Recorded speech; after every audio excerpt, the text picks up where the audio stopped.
Bienvenidos todos. Continuamos con el tema textura y estructura y los tipos de textura.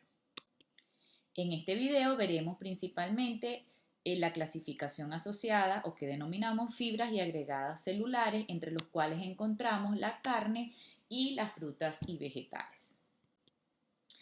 Cuando hablamos de carne, siempre la primera pregunta que nosotros nos hacemos ¿es suave? ¿Es tierna? Esta suavidad es el principal parámetro de calidad y aceptación, tanto así que el precio viene dado por esta característica. No es lo mismo lo que cuesta un kilo de lomito a lo que cuesta un kilo de chocosuela. La suavidad de la carne es más importante en carne de res y de cordero que en otros tipos de carne como la del pollo y el pescado. Como se puede observar en el diagrama, el músculo está compuesto por fibras, las cuales a su vez están compuestas por proteínas.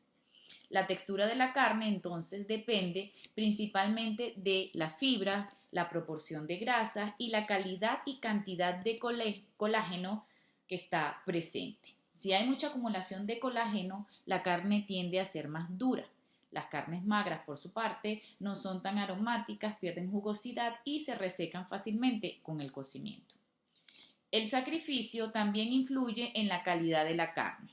Un animal tenso, hambriento o muy ejercitado antes del sacrificio agota sus reservas de glucógeno del hígado y de oxígeno de la mioglobina. En estas condiciones, la carne que se obtiene no contiene ni la glucosa ni el gas necesario para producir enzimáticamente el ácido láctico que la suaviza de forma natural en el almacenamiento, y el tejido se vuelve oscuro, firme y seco. Contrario a esto, un animal relajado a la hora del sacrificio conserva su glucógeno y oxígeno y produce el ácido que, además de favorecer el ablandamiento de la carne, la protege contra patógenos y facilita la acción de otras enzimas que sintetizan compuestos responsables de el aroma y el sabor que ella va a presentar. Las frutas y vegetales son las partes comestibles de las plantas. Ellas involucran diferentes tipos de células y tejidos, y la estructura de esas células, la cual depende del órgano involucrado, es uno de los factores que más contribuye a la textura que se va a percibir cuando se consume este tipo de alimentos. En la imagen se pueden apreciar diferentes órganos que existen y un ejemplo de cada uno de ellos. Un ejemplo de fruto tenemos el tomate, de hoja la lechuga, de flor en capullo el brócoli, de brotes de hoja los brotes de Bruselas, de tubérculo la papa, etc. La forma como se fractura el alimento cuando se mastica y el tamaño de la fracción generada, así como la forma y la composición de las partículas durante la masticación, serán las responsables de la textura percibida en la boca. No es lo mismo masticar una hoja de lechuga o de una zanahoria, ya que la lechuga tiene una estructura bidimensional en comparación con la zanahoria, que es más tridimensional. Como se sabe, el tejido vegetal se conforma por la unión de células mediante una mezcla cementante de milcelulosa, lignina, pectina y calcio, cuya concentración relativa determina la firmeza que presentará y la flexibilidad del propio tejido. Las frutas y vegetales presentan un alto contenido de agua, como todos sabemos, el cual está retenido por los puentes de hidrógeno que se establecen entre el agua y la celulosa y las pectinas. Este líquido ejerce una presión interna contra la pared flexible y, al expandirla e hincharla, provoca lo que denominamos turgencia, una propiedad muy deseada ya que está directamente relacionada con la frescura de este tipo de alimentos. Al perder agua, por ejemplo, con la maduración o el calentamiento, la presión hidráulica se reduce, la pared celular colapsa y el tejido se vuelve flácido y marchito. Ustedes podrán darse cuenta en su casa que muchas veces ustedes compran una zanahoria que está bastante firme, fresca, dura, ¿ok? Y cuando la mastican, está crocante, y a veces si la dejamos mucho tiempo de almacenamiento en la nevera, esta se vuelve flácida, ¿ok? Y se ve como marchita. Eso se debe a la pérdida de agua que ocurre en el almacenamiento refrigerado. Muchas veces sumergiendo nuevamente ese zanahoria, en este caso, en agua se puede recuperar parte de esa humedad perdida y recuperar un poco de la turgencia perdida. Acá en la imagen podemos ver dos micrografías de un tomate y una papa y podemos observar, ¿ok?, que la estructura de la papa es más compleja que la estructura interna que posee el tomate. Como vemos en el tomate tenemos la pared celular y en estos huecos que están acá es donde debería estar presente el líquido, ¿ok?, celular. Y bueno, tenemos huecos porque para preparar la muestra se deshidrata. Mientras que en la papa, además de lo que sería la pared celular, internamente, además de la presencia de agua, tenemos los gránulos de almidón, ¿ok? Lo que le da más, como quien dice, rigidez o robustez a la estructura que presenta la papa, es mucho más tridimensional y por eso esas diferencias de textura cuando uno muerde o toca, aprieta una papa y cuando muerde o toca y aprieta un tomate. ¿Ok? Entonces ven cómo esa complejidad o esos componentes internamente de las células entonces me va a afectar la textura que voy a percibir. Luego tenemos lo que denominamos alimentos sólidos. Aquí nos referimos a los caramelos o alimentos vítreos, a las espumas, en este caso las espumas sólidas, y a los alimentos particulados. Cuando hablamos de los caramelos, ¿ok?, o los alimentos vítreos, en este caso, caramelos vítreos, nos estamos refiriendo a productos amorfos, usualmente transparentes o translúcidos, que están compuestos principalmente por azúcares, azúcar pura, azúcar invertido y sirope de azúcar supersaturada y solidificada. Al estar en estado amorfo quiere decir que no se ha formado una estructura cristalina, sino que al enfriarse se tiene todo un estado, ¿ok?, no cristalino o amorfo, lo cual le genera esa característica de translucidez, ¿ok? Ellos poseen muy poca elasticidad, son más bien materiales frágiles que tienden a fracturar cuando son sometidos a fuerzas excesivas, lo cual se debe a que está la estructura amorfa solidificada. ¿Ok?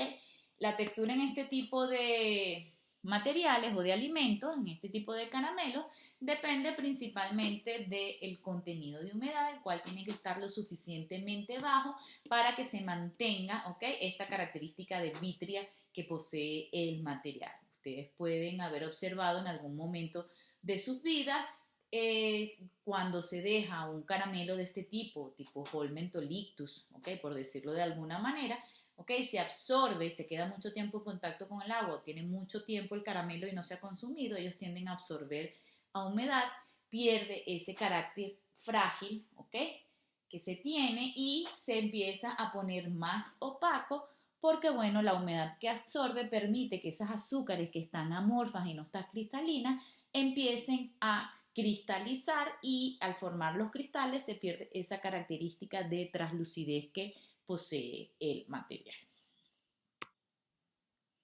Por su parte, cuando hablamos de las espumas, nos referimos a espumas sólidas en donde una matriz que se encuentra en estado sólido tiene una fase discontinua gaseosa conformada por burbujas de gas, que puede ser dióxido de carbono, vapor de agua o etanol vaporizado. ¿Okay? La presencia de cada uno de ellos va a depender del tipo de producto con el que tenemos, ¿okay?, el que estemos trabajando, y estas burbujas van a ser o constituir gran parte de su volumen. Tenemos presente dióxido de carbono o cuando por lo menos estamos hablando de un pan, que en el proceso de fermentación se genera dióxido de carbono, también puede ocurrir la formación de etanol y en el proceso de cocción, entonces ese etanol tiende a vaporizarse y me va a formar entonces los alvéolos que están presentes allá. Y un ejemplo de vapor de agua es si estamos hablando, por decirlo de alguna manera, de un pepito, ¿ok?, donde el agua que está presente en la masa o en la fase continua del material en el proceso de extrusión, en el momento de salir por la boquilla, entonces esa agua se evapora y es lo que va a formar los alvéolos. En este tipo de productos la textura va a depender principalmente del espesor de la pared, las propiedades reológicas del material de la pared, si estamos hablando entonces de carbohidratos o estamos hablando de proteínas, el tamaño obviamente de la pieza ingerida, la uniformidad en el tamaño de los alvéolos que están formados, así como la forma que poseen estos alvéolos o estos huequitos que se encuentran en la espuma. Acá podemos ver en esta figura dos tipos de extrudados diferentes, ambos son extrudados de maíz, pero fíjense que en el lado izquierdo tenemos un material donde la pared, o la fase continua sólida es mucho más gruesa que en el lado derecho. En el lado izquierdo tenemos alvéolos más grandes y en menor cantidad, mientras que en el lado derecho tenemos burbujitas o alvéolos más pequeños y en mayor cantidad, lo cual se refleja en la figura de arriba, que es un diagrama, una gráfica de esfuerzo versus deformación o fuerzas versus distancia. Los dos son equivalentes. En el del lado izquierdo vemos que tenemos menor cantidad de picos de fracturas debido a que tenemos menor cantidad de alvéolos, ¿ok? Mientras que en el lado derecho tenemos mayor cantidad de picos de fracturas, ¿ok? Lo que me está diciendo que tengo mayor cantidad de alvéolos. La textura que se percibe es totalmente diferente porque no es lo mismo consumirse un pepito, que sería equivalente a lo del lado derecho, a un chistriz, que sería algo más parecido a la figura del lado izquierdo. Entonces las dos texturas que se perciben son totalmente diferentes y van a estar relacionadas con el espesor de la pared, el tamaño y la forma de los alvéolos, ¿ok? Y bueno, obviamente el material del cual esté constituido la espuma, porque tampoco es lo mismo consumir un pepito o consumir un suspiro, ¿ok? En el caso del pepito tenemos un carbohidrato que sería la sémola de maíz. En el caso de los suspiros, entonces tendríamos que sería una proteína lo que está conformando esa fase continua sólida. Por último, entonces tenemos lo que serían los particulados. Estos tipos de alimentos están compuestos de, como su nombre lo dice, partículas. Principalmente son pequeñas e irregulares que están enlazadas unas con otras con espacios de aire que pueden encontrarse, ya que son irregulares y no homogéneas, ¿ok? A escala macroscópica, y pueden estar rodeadas de aire o embebidas en una matriz si utilizamos una matriz de cobertura como un sirope, ¿ok? de azúcar. Entonces son las partículas que generalmente no son homogéneas a escala macroscópica, como los ejemplos que tenemos acá de estas chocolates, de estas galletas de chocolate chips, donde se puede ver que tenemos la matriz, las partículas de chispas de chocolate, las barras, ¿ok? De cereales, donde podemos ver sus constituyentes, si es arroz inflado, si tienen pasas, si tienen nueces, si tienen frutas deshidratadas, ¿ok? Entonces, una de las características principales de este tipo de compuesto es que al masticar se separan cada una de sus partes constituyentes. La textura en este tipo de alimento depende principalmente del tamaño y consistencia de los granos resultantes que conforman el alimento, obviamente del contenido de humedad que también tiene el alimento y de la facilidad de separación de las partículas al masticar. ¿Okay? Entonces, con esto terminaríamos este tema que sería textura y estructura y los diferentes tipos de texturas que se presentan en los alimentos. Muchas gracias.